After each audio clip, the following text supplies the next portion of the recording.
Welcome to the Senior Citizens Talk of HICGI News Agency. All our viewers from all over the world, wherever you are watching, from Tehran to Rio de Janeiro to Tel Aviv and Johannesburg to Montreal in Canada.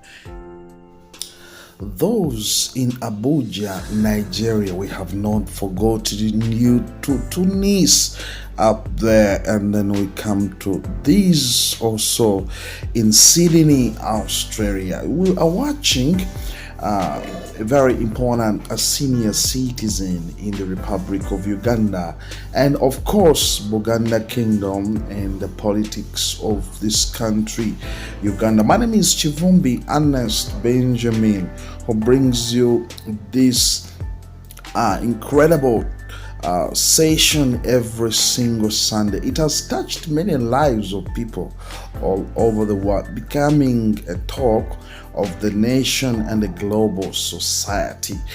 You can see Honorable Joyce Nabbosa Ssebugwawo with the First Lady of Uganda, Janet Kataha Museveni. Let's understand before we get to our discussion and our topic with the Minister now of Information Technology.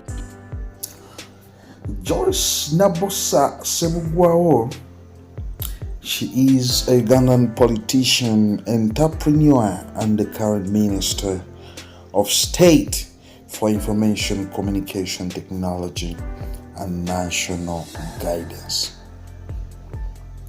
She is a former minister in the Buganda government or Buganda Kingdom. She joined the Buganda government in the early 1980s, where she has worked as a minister for women, community, and mobilization. A former national chairperson of the Forum for Democratic Republic of Change, call it FDC, one of the leading political opposition parties in Uganda. She is a former mayor for Rubaga division in Kampala and the auntie of Queen Sylvia Najinda Luswata, the Queen of Buganda Kingdom. There's a lot that we can share about Honorable Joyce Nabbosa Ssebugwawo, but for now, welcome to the Senior Citizens Talk of HICGI News Agency. Let's get to our interview and discuss we had with the minister, talking about issues that matter to the country.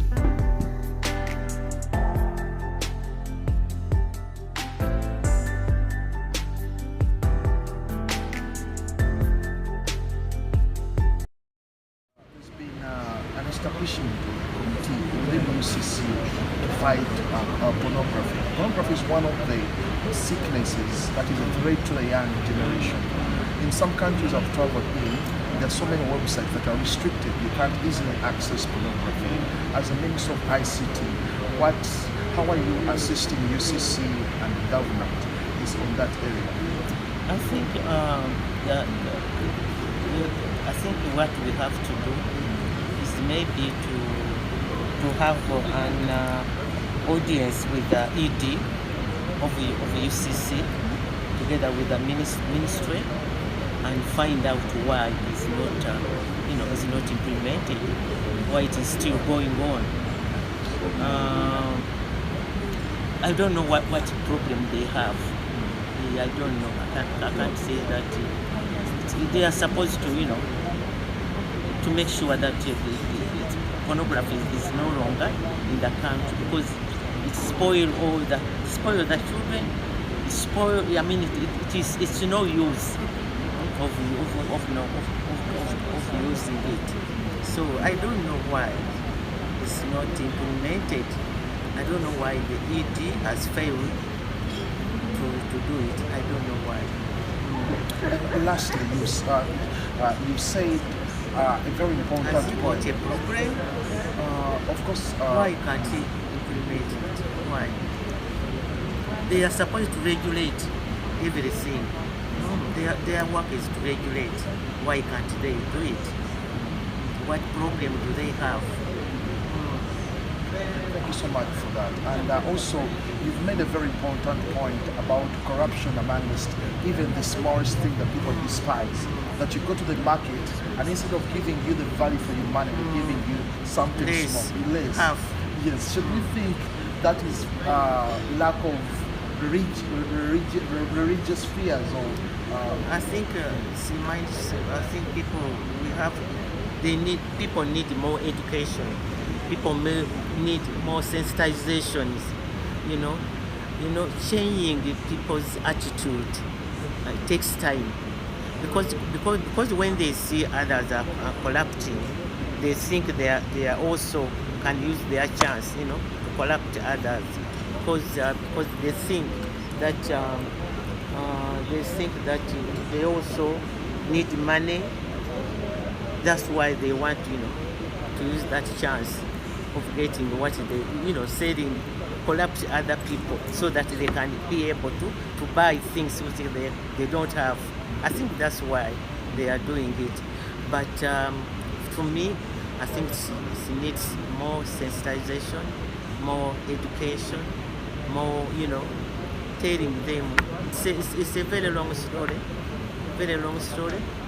which needs time, and it will take, of course, years. You cannot wipe out corruption now because it is a disease already. It has gone into everybody. Everybody is corrupt. Most of the people are corrupt. So I don't know. It's a big problem. It's a big challenge we have in the country. Thank you so much, Madam. Minister of ICT and National Guidance. And my mentor, Mrs. Joyce Ssebugwawo, please come and address this audience.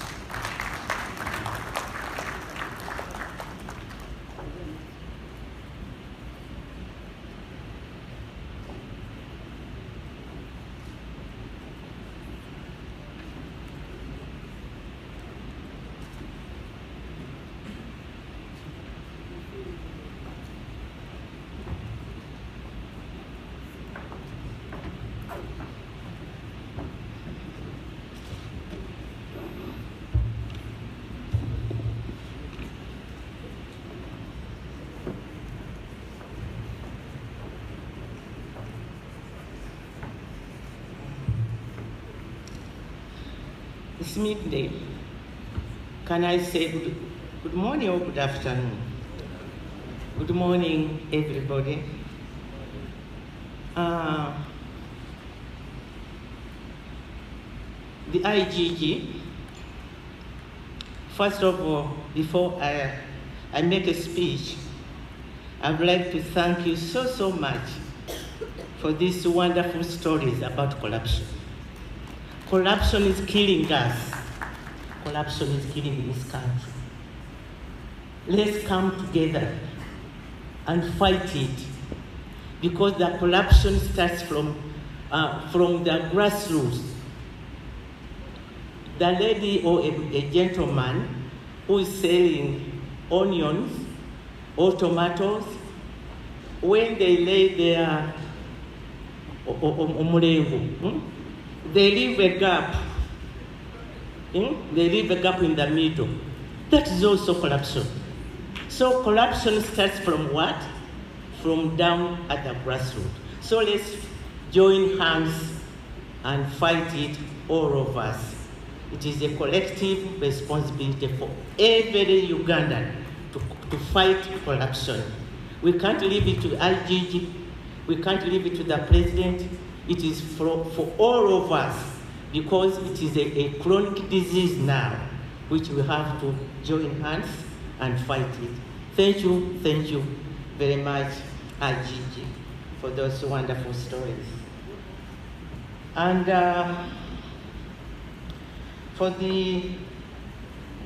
the chairperson electoral commission, please add on your programs the civic education, because we have so many new voters who know nothing. Can you add it on your programs? Thank you very much. Can I say that all protocol observed? Ladies and gentlemen, I extend a warm welcome to each of you at this annual broadcasting conference organized by the Uganda Communication Commission, which is mandated under the Uganda Commission Act of 2013 to regulate the communication sector. First, I would like to congratulate UCC on the successful organization of this conference, which is the culmination of a series of similar events held across various regions of the country. UCC recently hosted conferences in Arua City for broadcasters, filmmakers, RDCs, and local government officials in the West Nile region. Similar gatherings occurred in Gulu for the northern region, Mbale for the eastern region, and Mbalala for the western region. The feedback received by the Ministry of ICT and National Guidance highlighting these events as rich interactions where UCC shared important information on broadcasting standards and responsible broadcasting practices. The Electoral Commission emphasized the crucial role of the media in promoting democracy and ensuring free and fair elections. Meanwhile, the Uganda Registration Service Bureau shed light on the importance of copyright protection within the creative industry. The National Drug Authority highlighted the risks associated with advertising drugs without proper clearance, cautioning that misuse can have dangerous consequences. Additionally, the Media Council discussed the importance of film clarification to ensure that audiences view age-appropriate content. These timely messages were directed at the right audience, the individuals responsible for disseminating information to the public. The vibrance of the broadcasting landscape requires the broadcasters and stakeholders frequently share, discuss, and exchange ideas on a number of issues.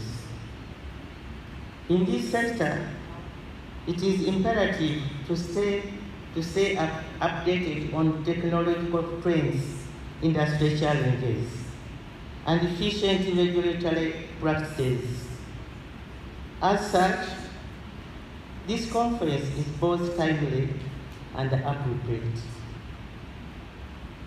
We are all aware of the significant changes in the broadcasting industry due to advertisements in information and communication technology, particularly the internet, which has facilitated the free flow of information while presenting new regulatory challenges. This conference is crucial for the government as the broadcast industry plays an essential role in national political, economic, and social development. We recognize that the media has a profound influence on public attitudes and possesses the capability to influence development. I also commend UCC for its efforts to streamline the local film industry. The creative sector is an important engine for economic development and employment, while preserving our country's culture, identity, and integrity. Article 29 of the Constitution of the Republic of Uganda enshrines the freedom of expression and of the media, while Article 43 mandates that this freedom must be exercised responsibly. Broadcasters must strike a balance between these freedoms and the respect for law and order in accordance with the Uganda Communication Act and the relevant laws. We recognize that a free and responsible media is cultivated not solely through self-censorship, but also through the professional training of media personnel.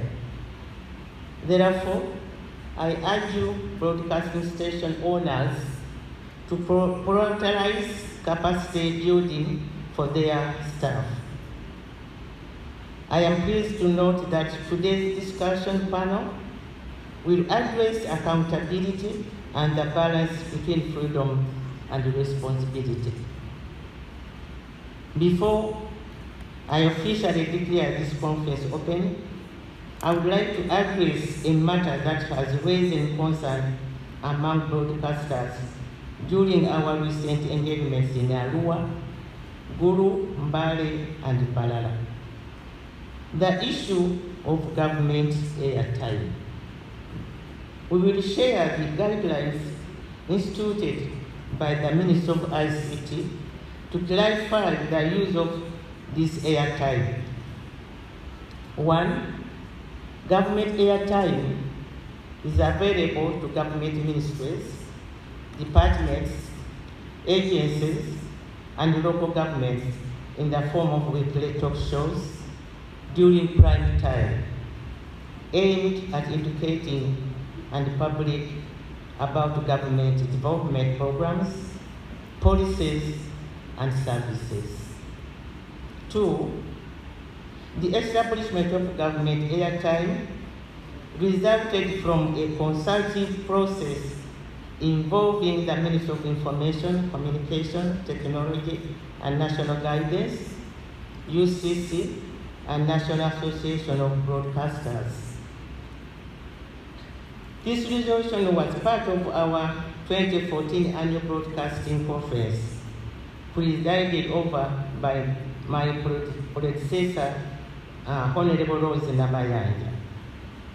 And 3, the Ministry of Information, Communication, Technology, and National Guidance coordinates government airtime, but has delegated the oversight to RDCs through the Office of the President to ensure adherence to the program schedule, which is coordinated at the local level by District Communication Officer and the Chief Administrative Officer, particularly if civil servants are involved. 4. Any abuse of government airtime, including non-appearance without valid reasons, tardiness, or the sale of airtime, will incur appropriate sanctions under established government procedures. I must emphasize that government airtime is strictly for public education about government programs, policies, priorities, and services. Moderators must ensure that discussions remain focused on government topics and stay away from discussing politics. I think that when we got it, emphasis must be on government programs, but not politics.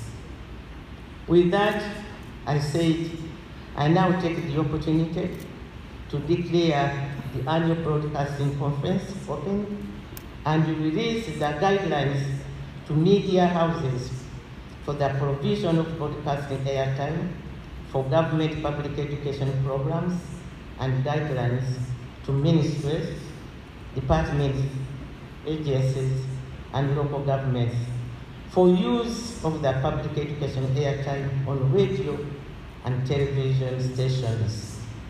UCC will accordingly share the guidelines with the immediate effect.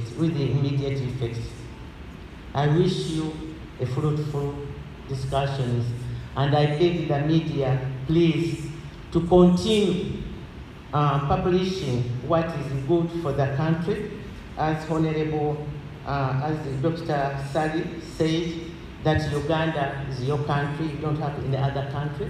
It's Uganda which is your country. You have to protect it, preserve it, and make sure that it is safe for all Ugandans to live. I thank you, and I declare the conference.